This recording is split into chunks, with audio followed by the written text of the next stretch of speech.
Place maintenant à notre concours, celui de Miss France. Il aura lieu demain. Parmi les 30 candidates, Miss Midi-Pyrénées. Elle portera le soir de l'élection une tenue réalisée par Anaïs Ricard, une styliste originaire de Guadeloupe et de La Réunion, que nous avons rencontrée à Toulouse, Nathalie Serfati et Denis Rousseau-Caplan. Anaïs Ricard rêvait de créer une robe pour une candidate Miss France. C'est devenu une réalité. La robe qu'elle a dessinée a été choisie et sera portée par la Miss Midi-Pyrénées.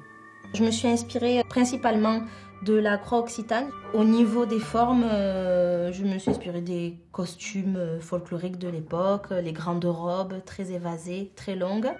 Une visibilité inespérée pour Anaïs qui ne s'attendait pas à être sélectionnée. Mine de rien, il y a quand même pratiquement tous les foyers qui regardent Miss France. C'est vrai qu'on adore ce moment, à le partager en famille et tout ça. Donc il y a quand même plus de 8 millions de téléspectateurs. Donc c'est vrai que là, ça me fait un gros coup de pub. La mode, c'est une passion pour Anaïs Ricard. Née à Albi, elle s'installe à Toulouse il y a 8 ans. Son diplôme des métiers de la mode en poche.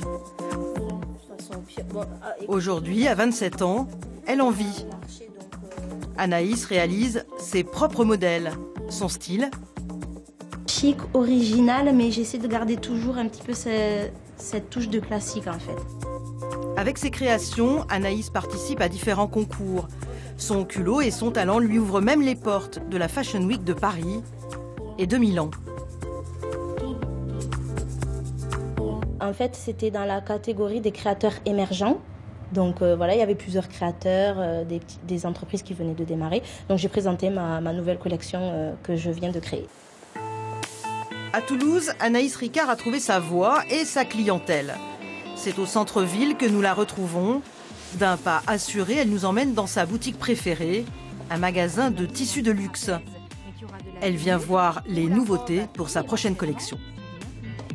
Et là, on est sur quelque chose de beaucoup plus fluide. C'est vrai qu'elle aime les jolies dentelles ou les tissus façonnés, tout ce qui est un petit peu habillé, raffiné, habillé.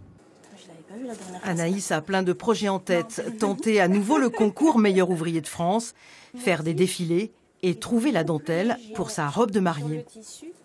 Je l'ai imaginé, ça fait pas mal d'années.